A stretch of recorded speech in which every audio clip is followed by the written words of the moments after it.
The Roundtable Series, as many of you know, is usually posted on our website. We require registration, so you have to go on Eventbrite. But if you subscribe to our YouTube channel, you can see all of our content that we post on there. And we have over 70 videos at this point. So we have quite a library of topics and discussions that we've already had. Our September conference, we're slowly posting each of the sessions that we had over the 2 days of conference.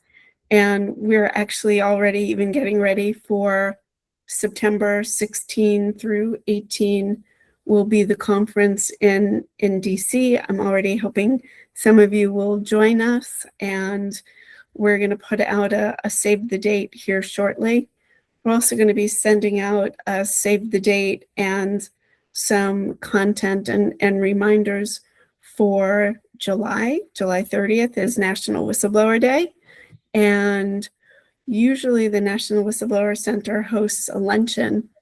And what they're going to let us do this time is have a concurrent, what we call our giraffe camp.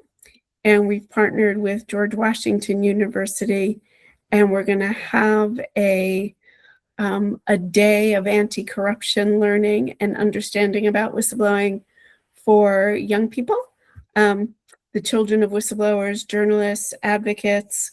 So around the ages of 13 to 17 is our target audience. We know a lot of you are parents, and your children have had to live with this too. And learning what this is and what's really going on and feeling like they can take charge of this experience, I think is really important. So very excited that George Washington University, that teaches this program for their law school students, is they're modifying what they do for their law school students for our kids, and they're volunteering to provide like a gamified day of anti-corruption. So they're going to get sworn in and maybe get badges and have this opportunity to really investigate what is corruption, and very excited that we're going to do that. The UN Grace Project, which is a youth-involved anti-corruption movement that's very global. We've met with them. They're very supportive of what we're doing. So those are the two big things coming up. So mark your calendars. Let us know if you have kids and if you think they would be interested in Giraffe Camp. So tonight, so Alani and Jenna have agreed to join us, and I don't know if Julie's here, I can't see, but we are very grateful for them. They're going to share their stories and their experiences of what it's like to be a federal whistleblower, and what it's like to stand up for the American people. And I say that as also a Defense Department whistleblower. The oath that we take to the Constitution is the same oath that the military takes. We are sworn to protect and defend the U.S. against all enemies, foreign and domestic. It's the same oath of office. Years ago, I was at a Navy base with a commander, and he said, these are citizen sailors. I was Army. Citizen sailors, citizen sailors, because the people who work alongside the Defense Department, the military, they're all in it for the same reason. The deployments and the things that we do may be different, and I think people take for granted the extent and the commitment that federal employees make. At one point, as a civilian federal employee, because of a project I worked on in suicide prevention, I actually got sent to Afghanistan to to train troops.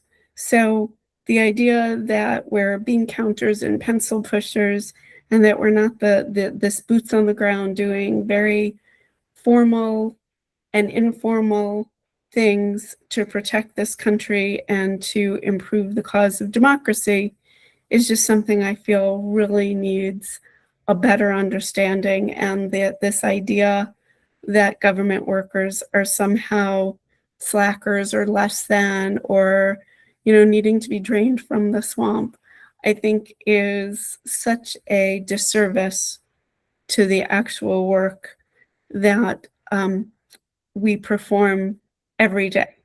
Some tasks are great, some tasks are small, but it's other duties as assigned, and we step up and we make it happen. So that's my sort of 2 cents as I set the stage for why we're having this conversation tonight. I'm going to ask our presenters to introduce themselves. I always do it that way. One, so I don't get anything wrong and I don't say anything you don't want me to say. So Lainey, I'm going to start with you. Tell us a little bit about who you are, and then we'll move on to Jenna. You're on mute. I have dogs that could start barking at any minute, so if that happens, I'll go on mute again. My name's Lainey D'Alessandro, and I'm a retiree from the federal government, almost 36 years. I retired from the CIA, but my last assignment was as an inspector general with the National Reconnaissance Office, which is one of the intelligence organizations in the intelligence community. And I've not been a whistleblower, but I am the recipient of whistleblower complaints in the terms of them coming to me as an IG and then what to do with them. So I've seen at the very highest level what can happen. We had a matter of urgent concern, which is what you call a 7-day letter that has to go to Congress. And I had resistance and retaliation aimed towards me by my director and deputy director because of this. And they threatened people that worked for them if they were to come to me as the IG with whistleblowing complaints. So I've seen the ugly, nasty side of it. So that's my experience with whistleblowing. Okay. I should also say I'm part of the National Security Leaders for America, and we have them. They advocated as part of a letter that just came out as part of the coalition of whistleblowers to Senator Grassley to advocate that federal government employees be able to have jury trials and other means of finding resolution to their issue rather than retaliation from the organizations they work in. So that's it. Thank you. Jenna. So my name is Jenna Norton. I am a public health scientist and a program officer at the National Institutes of Health here in my personal capacity. I am also an NIH whistleblower, which is a new title that I'm still getting used to over the past year. So I, in my role as a program officer at the National Institutes of Health over the last year, was seeing unlawful actions, unethical decisions being made about abruptly terminating clinical trials that were putting patients at risk, research participants at risk, discriminatory processes being used to terminate grants. So screening for grants based on the presence of words like African American and Hispanic American, but not white American. And so together with hundreds of my fellow employees at NIH, we issued something we called the Bethesda Declaration, which was a letter of concern about the harmful policies like that we were seeing at the National Institutes of Health.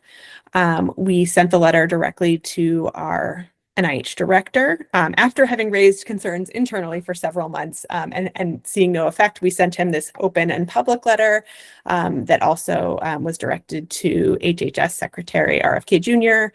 as well as members of Congress. And it was also posted publicly. And so after the Bethesda Declaration, I continued to speak up. And in November of last year, I was put on administrative leave, where I remain today.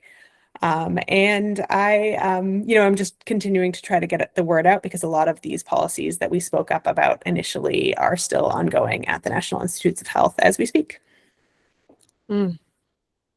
Okay. Well, thank you for that. And so I think, and Lainey, you and I have both had a long history of government service. I spent actually 16 years in the federal government, but almost 40 years around the military and veterans community, working on different issues. Has the retaliation, or has the process, let's just start with the process. What changes have you seen in the whistleblowing process or in the disclosure process? Because I think, we don't start out thinking that we are whistleblowing. We start out thinking that we're doing our jobs. This is duty speech, and we're just doing what we're supposed to be doing. It ends up being quite a surprise, I think, the first time somebody calls us a whistleblower. So in your experience, any thoughts about what has happened to the federal process for employees? You want me to address it first? Yeah. Since I worked in the intelligence community, it's even more difficult with those people because of the classified nature of the work.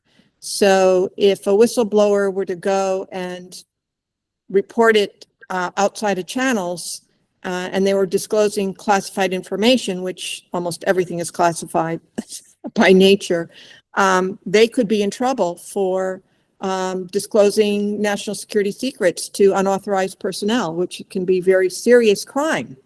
So when that happens, they can then have retaliation going at them with legitimate reasons, where they took an oath not to disclose and to keep things properly handled.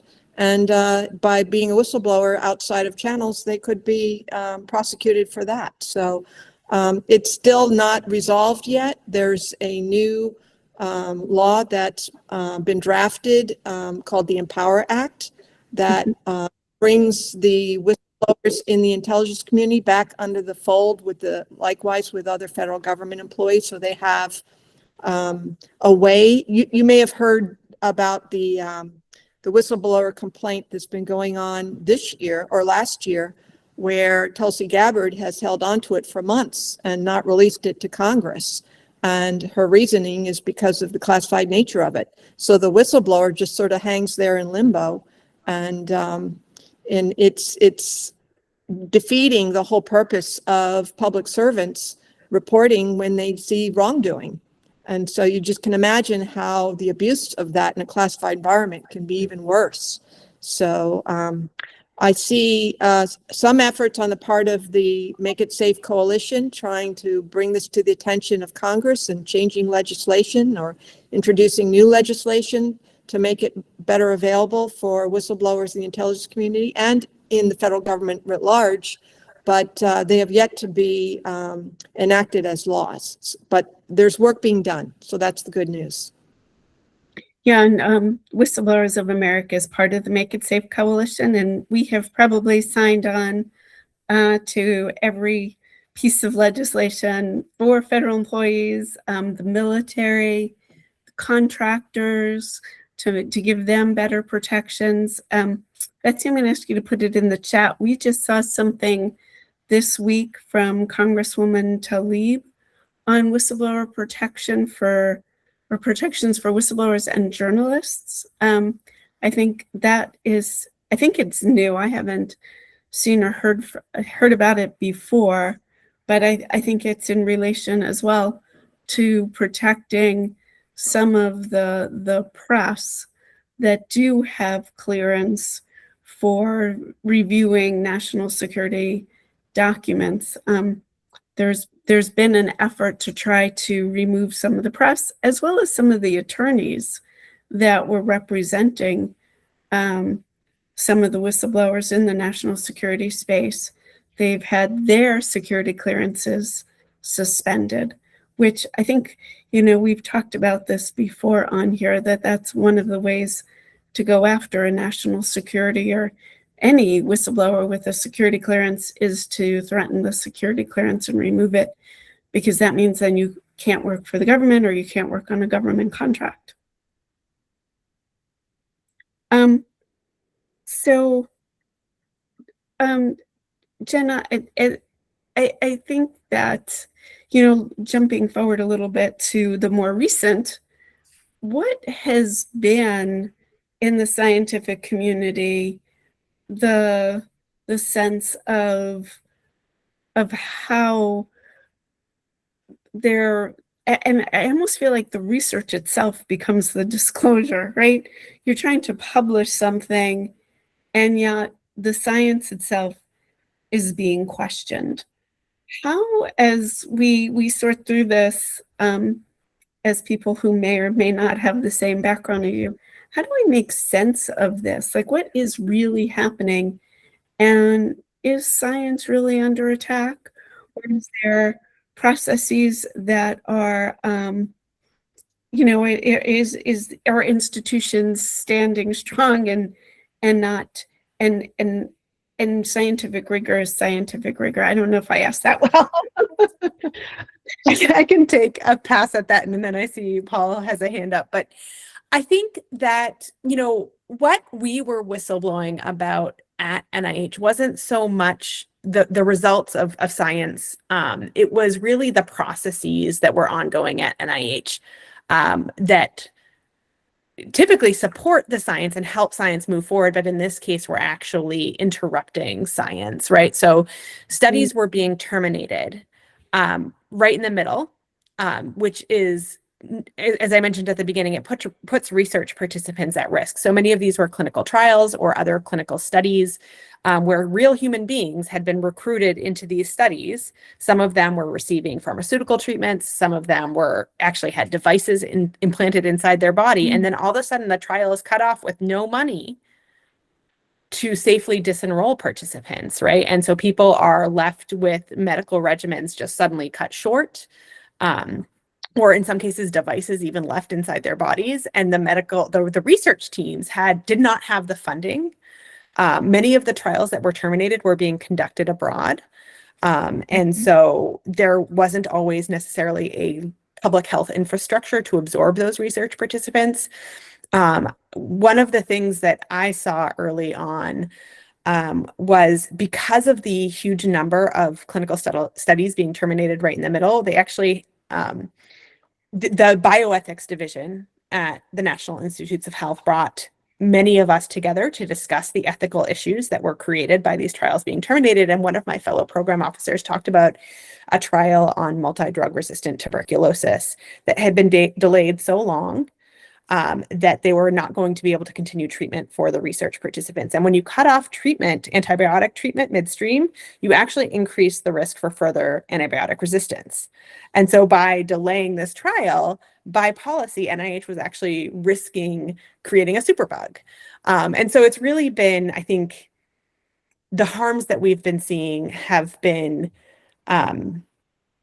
really around these processes, again, and then the way that they also selected the trials for termination, it was often based on presence of foreign collaboration in the research study, or it was based on, again, these arbitrary keywords that were discriminatory in nature, right? So they were based on targeting certain minoritized racial and ethnic groups, or other types of science that the current administration did not like. So mRNA research also got stopped.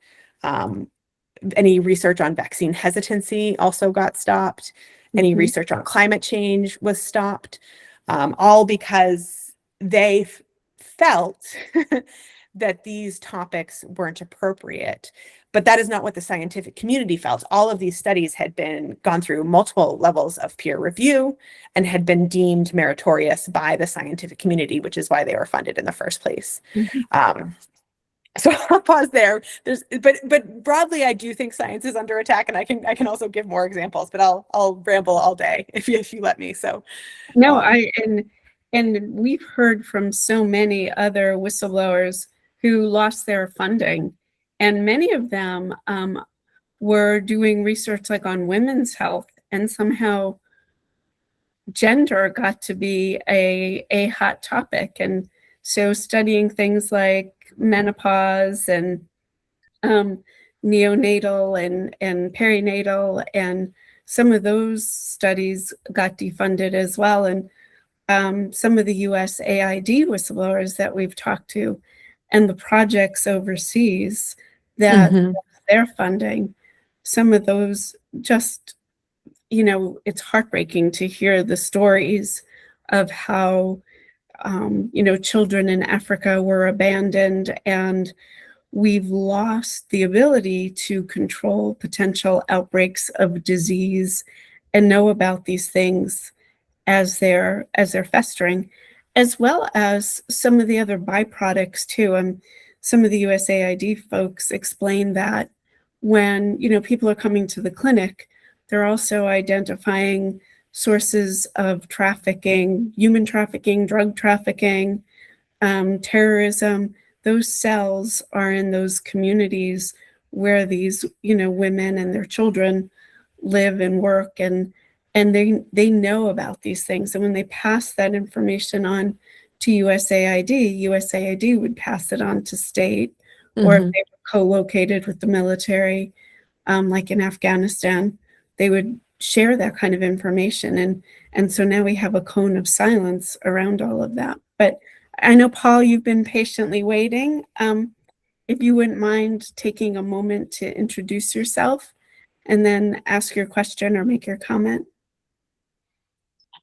Hi, everyone. I'm Paul Asadebe, also here in my personal capacity. So I don't know if I really need to say that anymore. I'm a former employee at HUD in their civil rights office, and I'm also a whistleblower. I, along with a few of my coworkers, filed a whistleblower report with Senator Warren and with the media as well about the way that they're dismantling civil rights at HUD. And about a week later, I was placed on administrative leave. And then a few months after that, they went through with firing me. So I'm still continuing to speak out about what's happening. And I did want to weigh in on the question about what they're doing to the processes, because they basically from day one systematically went after anything that whistleblowers could hang on to or would think of as protection. So as soon as they could, they made sure to neutralize the Office of Special Counsel.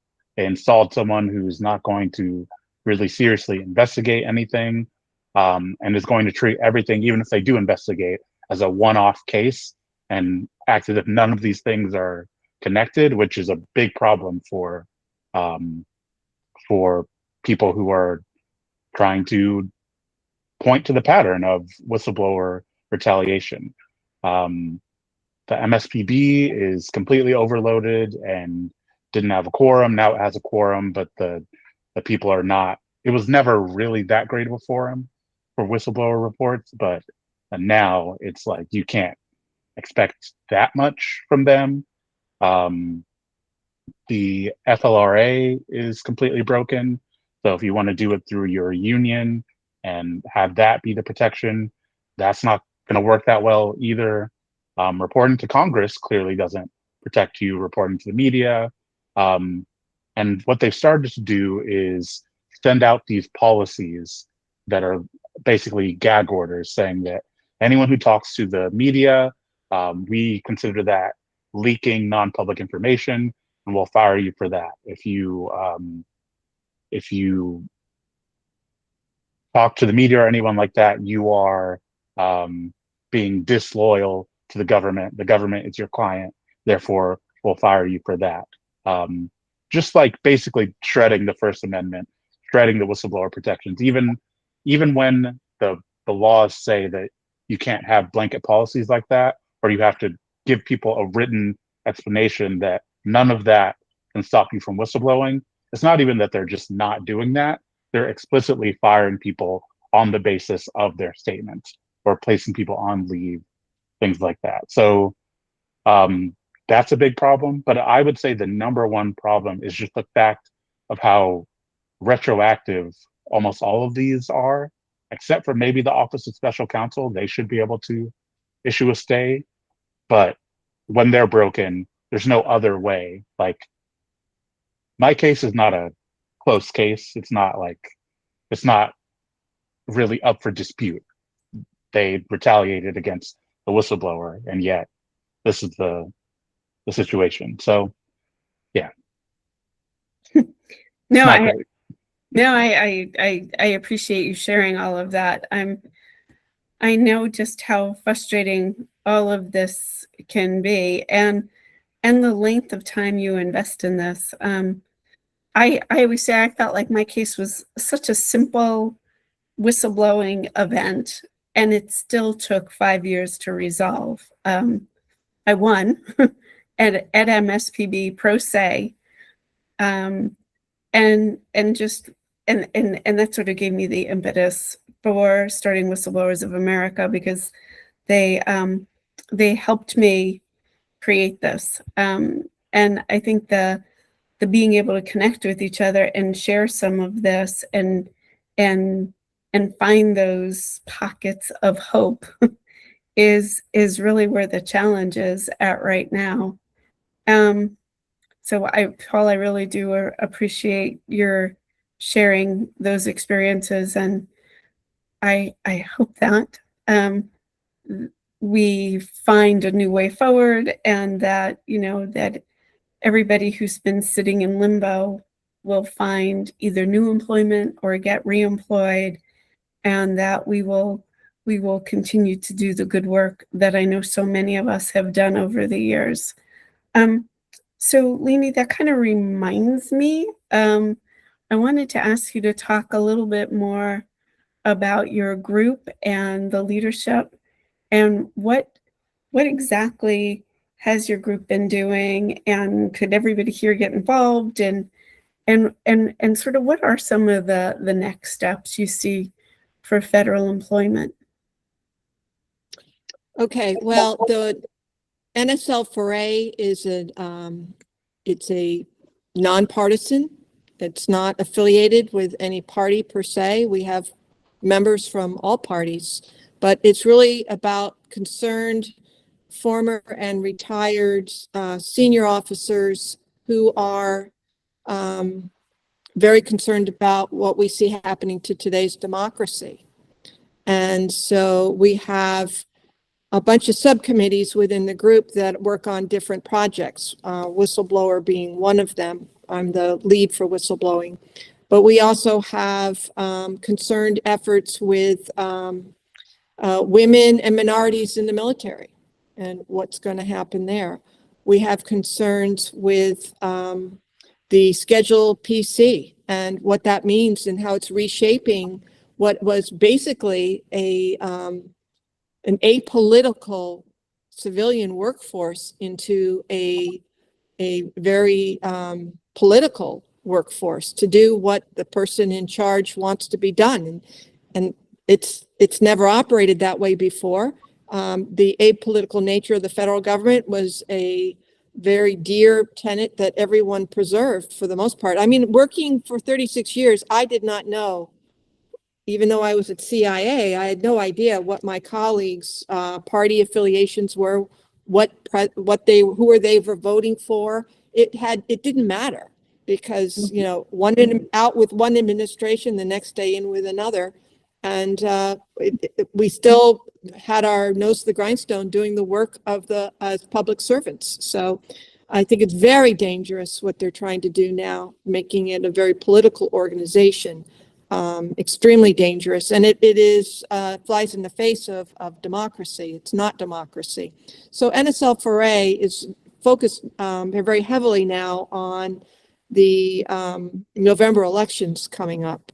And we're working with other coalitions on how to ensure that the election is available for people that want to vote, and that the different speed bumps that are being put along the way don't happen. And so one of the things they're working with is to get veterans, military veterans, to go to the different poll sites and just be there as sort of a not to interfere, not to observe, but to be there as a comfort factor.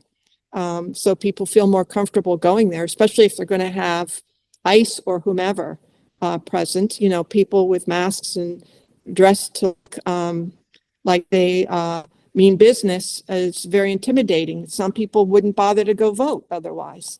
So that's a big focus. We have a legal team that has been very active in writing amicus briefs to the Supreme Court.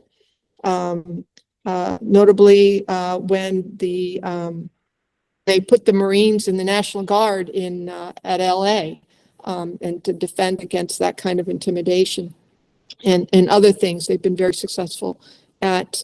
I'm on another subcommittee looking at the politicization of the intelligence community. You know, when the intelligence community they tell you, okay, this is the policy we want you to defend, rather than giving you objective intelligence for the policymakers so they can make informed decisions that are not slanted for political reasons. When you start making them political, it's hugely dangerous to our national security writ large, to every person in this country. It puts us at risk. So that's a big concern we have. We have a big concern with you know, surveillance and what's going to be happening, and what they're doing in preparation to surveil all of us despite our privacy rights and all that. So I don't know, I'm calling off the top of my head. I'm trying to remember a lot of the different things, but we have a lot of irons in the fire, trying to do what we can with the influence of experience and people who had senior positions going about and talking. You may see them being interviewed on certain media channels, and some of them will tell you they're from NSL4A, representing that group. So it's growing. We do have a recruitment arm, but we're looking for people who are from the military and the intelligence community and the State Department for the most part. People who have, we have a lot of people from USAID, for example, that work with us. They were one of the first affected by all this, so they feel very strongly about doing what they can to help as well. So I don't know, does that answer your questions, Jackie? No, it does. It's a good broad brush in terms of what you're doing and on the different fronts, how we're trying to tackle the preservation of democracy. And I saw Rob put in the chat, were there any legal filings to get injunctions against cutting off funding for clinical trials already underway? So Jenna, I'm guessing that's a follow-up for you. So there was a lawsuit that was led by the American Public Health Association and UAW, the union, and a few other groups that did bring suit for the terminations. It wasn't specific to trials. It was just all for all terminated research. And the angle that they took was that the way in which the grants were terminated violated the Administrative Procedures Act. So it wasn't done in clear, consistent ways. It wasn't based, you know, they had said in all these grant terminations that the grants no longer aligned with agency priorities, but there were no published priorities. And so the plaintiffs did win that lawsuit at the district court level. But because and actually, at the time, I was very upset. So Judge Young was the judge who made the ruling, and he only had the ruling apply to the plaintiffs in the case. So for anybody who wasn't a member of APHA or UAW, and then there were also like, I think 16 states. I know Massachusetts was one of the lead states. But so if you weren't from a public university from one of the 16 states, the ruling didn't apply to you. But then like a week later, the Supreme Court overruled, they said no more national injunctions. And so I was like, oh, he probably knew that was coming.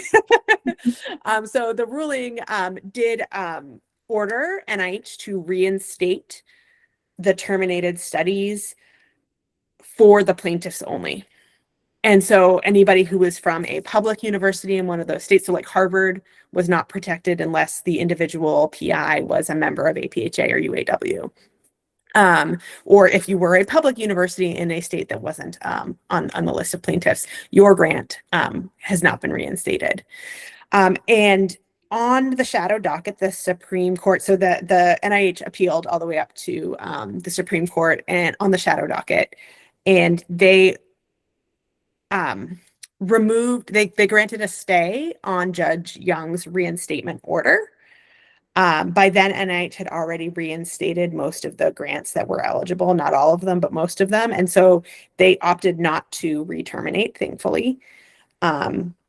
And the Supreme Court also upheld and said that Judge Young's finding that NIH had violated the Administrative Procedures Act was likely correct.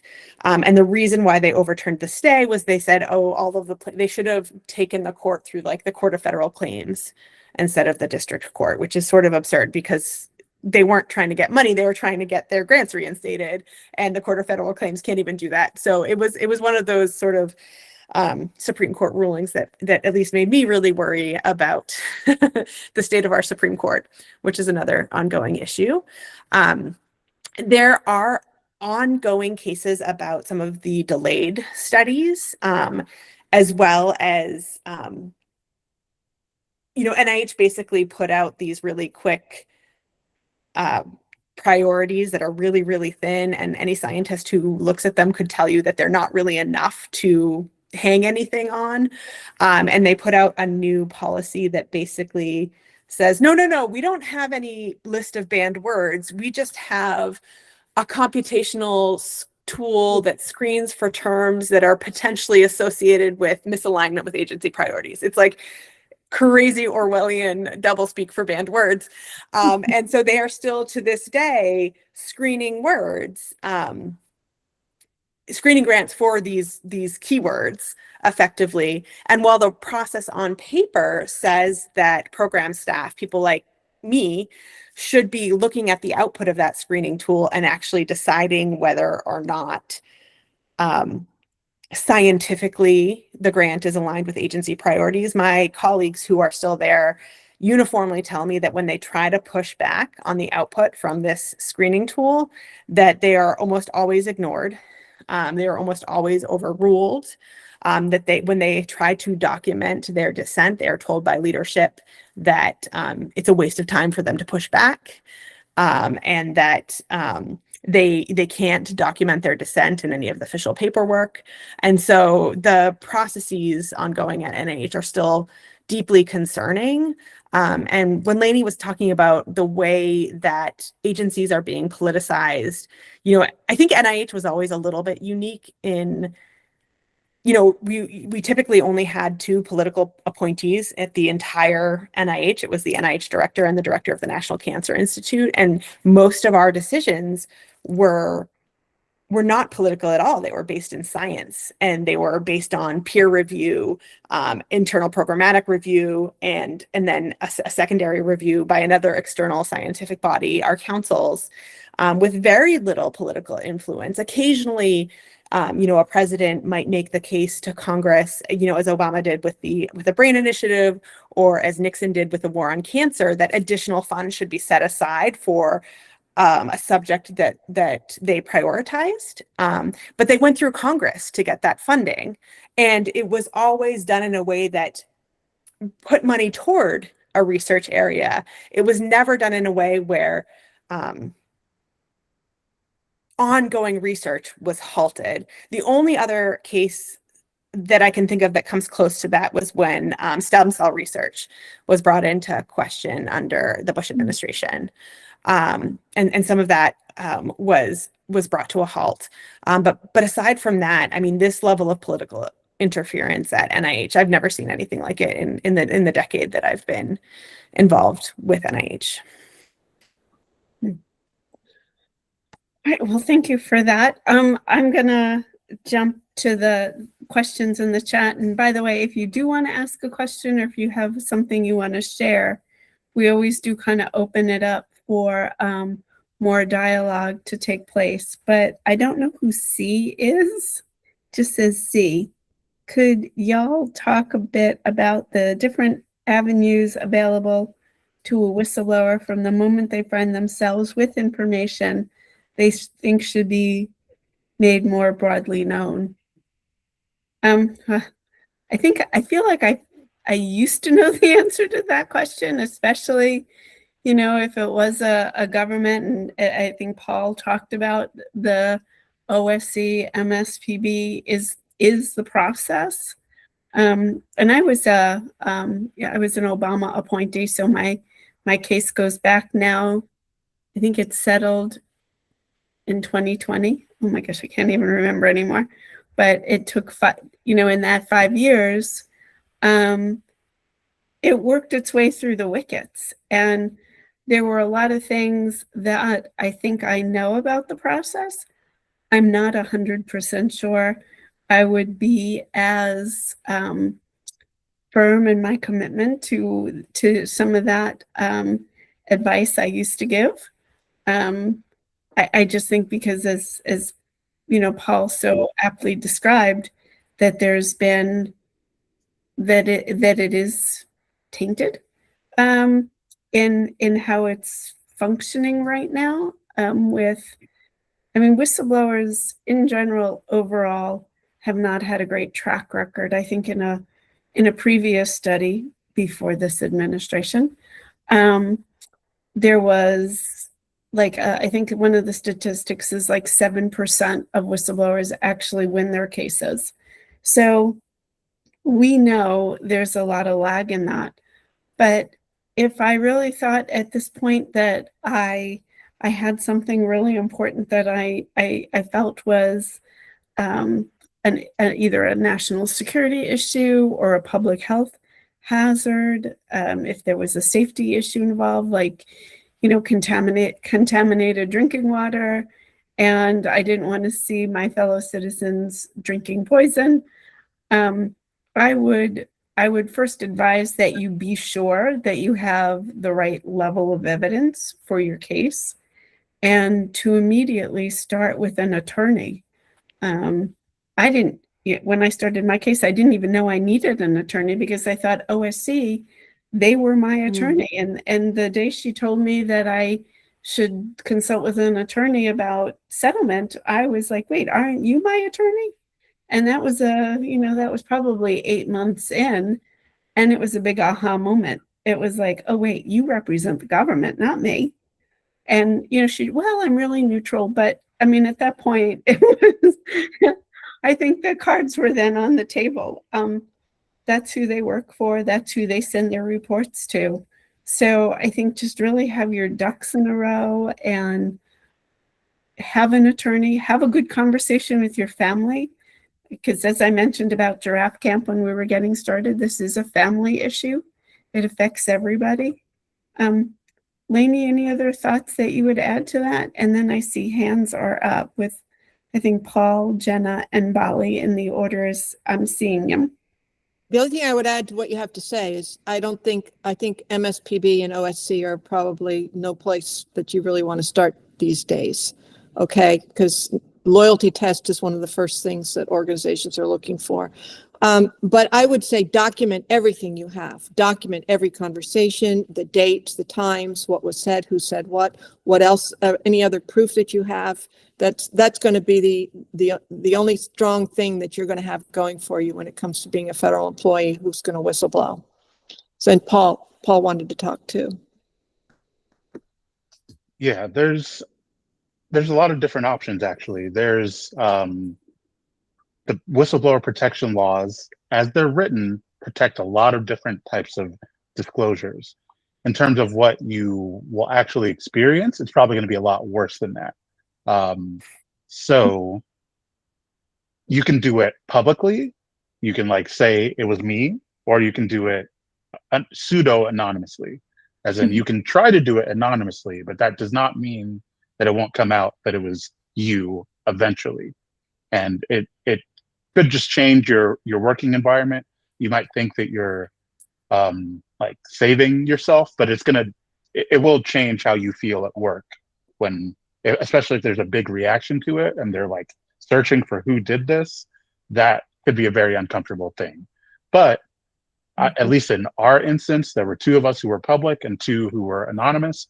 The 2 anonymous ones are still there, and no one ever came to look for them, as far as we can tell. So that is an option. You can report anonymously to Congress, a member of Congress, or a committee, or like the whistleblower staff of just like one of the chambers. That's an option. You can whistleblow to the media, but your employer is not going to see it that way. They're going to treat that as a leak. They're going to treat that as like, how dare you? And the response will probably be more aggressive towards that. Like in my instance, they have never once acknowledged that I talked to Congress, that I whistleblew to Congress first. It's always, he talked to the media. So just be aware of that. The OSC, that's an option, not necessarily thinking that is going to be what protects you, but just to say that you went through the official channels rather than going to the media. Yeah, that's most of it, I think. Well, and I can't believe we've kind of left out the anonymous reports to the OIG. At least, OIG. Yeah. I mean, getting it on the record and having proof that you made a disclosure, I think is just part of the battle. It puts things in writing, and and Paul, I agree. Like, one of the things I've often told people is have a timeline. Have your, I started working on this day. I first noted something wrong on this day, and then this happened, this happened, this happened, and this happened. It's really important to create that narrative and make sure you're keeping track of those dates, times, and places. That does kind of remind me, Paul, I'm going to take a second and do one of our little commercials. Paul put it in the chat. He read my mind. We've created what we call the WRAP app, the Whistleblower Retaliation Application Preparation. We're starting to build out some tools to make whistleblowing a little bit more process oriented for the whistleblower, because the agency's holding all the cards. They know the process. You're tapping around in the dark with a blindfold on, trying to figure out what you're supposed to do next. Nobody tells you. So we're trying to build out on our website this WRAP app, and a whistleblower retaliation checklist is embedded in that. So if you want to document retaliation, we've created those tools, and we are working with another company called VetCV. It was developed for veterans, by veterans. We are building, we're building out the tool for all employees who want to own their own HR. So a tool for storing all of your documentation, your every performance evaluation, your SF-50s, if you're a federal employee, if you're military, your DD-214s, all of those kinds of documents, so that you have them at your ready, and you can put them, we call it the vault, and you can start putting your information in your own vault, so that by the time you're ready to have this level of evidence, we're hoping we're creating a toolkit for you to collect your own information. We can't see it. There's a firewall there. So it's for you to collect your own information and then make your disclosure when you're ready. And I do think some other organizations are using some of those online independent tools that we've been looking at some of those too and trying to figure out what will be the best way forward. I think, I can't remember, Jenna, I think you were next, and then Bali.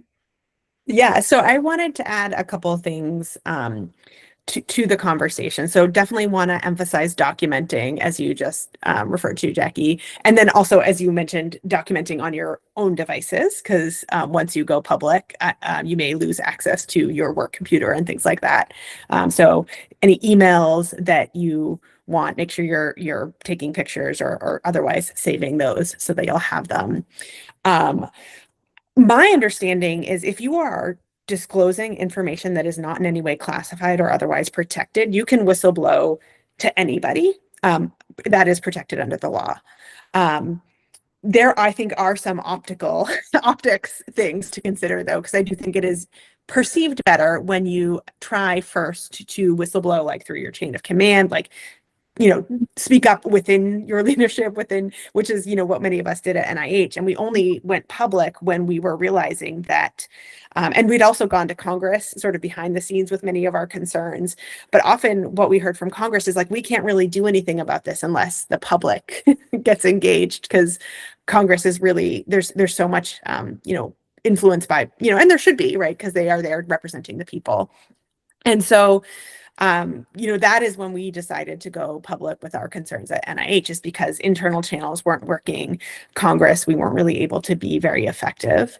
The other thing is, I really want to emphasize that you don't necessarily have to be right that something was illegal. You just have to, it has to be reasonable that you thought it could have been waste, fraud, or abuse. Yep. And I think that's an important distinction, because I know a lot of folks at NIH were like, I'm not a lawyer. Like, I don't know. And when they were terminating research studies, I mean, we knew for sure it was unethical, but we were like, is it illegal? Like, we didn't get a law degree. And so, knowing that distinction made me feel a lot better, because I knew for sure it was unethical. I wasn't sure. I had a sneaking suspicion it was illegal. It turned out that, Judge Young agreed, and even the Supreme Court agreed that the terminations were illegal. But when we first spoke up, we didn't have those rulings yet. And so, I think that's an important distinction. And then, as others have said, just making sure that you have good support. I think, I don't know where I would be right now if I didn't have, the many colleagues who, we all kind of spoke up together at NIH, and that's been a huge network of support. I've had a lot of support from my family and my kids as well. And so it's, I think preparing yourself for the consequences, right? So we are protected by the law to blow the whistle. We're also, as federal employees, protected under free speech, which adds another layer. We, under Pickering versus Board of Education, civil servants are protected to speak up on matters of the public interest from a free speech perspective as well, which I think is an added layer of protection. But just because we have these rights doesn't mean that those rights will be respected. And so I think preparing for consequences is wise if you are considering blowing the whistle. That said, I would absolutely, without question, make the same choice again. I 100% believe it was the right thing to do. One of the things that we said, among the group of us who signed the Bethesda Declaration at NIH was like, we want to be able to look our grandkids in the eyes when we are telling them about this moment. Like, this moment will be recorded in history, and our grandkids will be asking us, like, what did you do? Where were you in this moment? And we wanted to have a good answer for them. And so, at least so far, and, I've had it less bad than Paul and some others. I'm still getting paid. I'm on administrative leave. So I'm just in this weird purgatory where I can't continue my career, but, I still have health insurance. I still have an income, which I'm grateful for. So maybe my consequences have been less bad, but anyway, that's what I wanted to add to the conversation. I'll pass it on to Bali. Okay, no, thank you. I think I hear that so much. It always makes me want to cry when people say, I have to be able to look at myself in the mirror or my children and my grandchildren, like, what did I do in this moment? You know, was I a good guy? Was I a bad guy? Did I do nothing? And if we don't do anything, who then is left to speak up if Exactly. we let them win? So Bali, over to you, and then I'll bring us in for closing. Yes, I had two questions. I have one question for Jenna Norton. I'm just curious if you think that there could be a backlash even among Republican voters, because some things like breast cancer, I mean, presumably Republican voters care if there's breast cancer research for their wives and daughters, even if they don't agree with, you know, certain other kinds of gender related, you know, healthcare projects. And if you guys have kind of publicized, you know, the effects of cutting this research, you know, in a way that might make people vote differently or put pressure on Congress to, you know, change the kinds of things. So that was one question. And the other question is, how severe is the damage if you get a new administration in that, you know, that supports the things that got cut? How long is it going to take for, you know, things to go back to something resembling the way they were beforehand? So those are my questions for Ms. Norton. And then for Lainey D'Alessandro, I was curious for your opinion. For you had, I think she said 30 years of experience. What triggers what looks like the weaponization of laws against certain national security whistleblowers and not others? So, you know, for example, some people are considered heroes, like, you know, Daniel Ellsberg, and yet you get other people like Reality Winner or Chelsea Manning or John Kiriakou. And, you know, it's hard for me to see a pattern to when does, you know, the DOJ go, oh, you violated the Espionage Act, or, oh, thank God this person, you know, reported this terrible conduct. Is it political? Is it personal? You know, what's triggering that? So those are my questions. Thank you. I'll try to go really quickly since I know we're just about at time. But yes, we're absolutely, I think, trying to convey the loss, you know, how the loss of research will affect every American, regardless of their political affiliation. I think something like 85% of Americans support federally funded research. NIH also, the return on investment for every dollar we invest in NIH, we get like $2.57 back toward the economy. So I think there is a lot of messaging, I think, that would resonate with both sides of the aisle in terms of continuing to fund research. In terms of rebuilding, you know, if tomorrow we could snap our fingers and remove the political interference at NIH, I do think it's actually going to take a while to rebuild. Thousands of people have been fired from the NIH. And so there's a lot of lost infrastructure there that's going to need to be rebuilt. Many more people have left in protest or, you know, retired early. And so there's, I think, been a significant amount of brain drain. Research studies, you know, when you cut off a clinical trial, you can't just pick it back up. And even some of the trials that I was overseeing, you know, that got reinstated after being terminated, I mean, people are afraid to start recruiting participants again because they have lost the trust, you know, and feel like it might be unethical even to recruit people into participate in studies if they don't know that study is going to see its conclusion. And so I think we're going to have to rebuild the workforce. We're going to have to, you know, redo some of the research, right? Some of that research, you know, after a certain amount of time of being turned off, you can't just pick it back up. And we will need to rebuild trust both with research participants and with the academic community in order to get things back straight. So I don't think it will be a light bulb turning off and on. I think it will take time and effort, even now, and the damage is continuing. Mm. Okay, and I'll answer your question. I think even Daniel Ellsberg was initially viewed as a bad guy by the by the government when he was doing the Pentagon Papers. You know, there's one principle in national security that is inviolate and is you just can't step over, and that is the classified nature of what we do and the compartmented nature of what we do. Once you act careless about that and you start telling secrets outside, that are classified, that's a huge violation. And Reality Winters, and it's a very different world, because the whole national security arena would collapse if people could just go and say what was done was illegal or shouldn't have been done. Back in the 1970s, the Church Commission looked at the CIA, and they got their head handed to them for being behind some nefarious things worldwide. And the Church Commission ended up firing all the covert agents that we had. Practically, that whole capability was taken down. And the agency lived within the tenets of what the Church Commission wanted, to stay ethical. And ethical training was something we had to do on an annual basis to keep the ship righted and doing things legally. But you can't have people going out on their own saying, I don't agree with this and I'm going to whistleblow. If there's something in the classified world, there should be mechanisms that they go to first to talk about this, like their IG.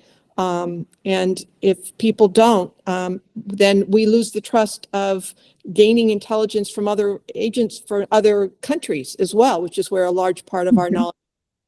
Because if people can just go out and tattle or tell because they personally don't agree with something, or they think there's something that was wrong or unethical, then the fact that we can't keep secrets really imperils our ability to do the intelligence we have, because the information sharing across the world with our partners and allies would stop. So it's a conundrum. But for that reason alone, you really need to make sure your workforce understands waste, fraud, and abuse, that they have outlets for reporting a wrongdoing when they see it. I'll tell you, I was very upset after 9/11 with the torturing.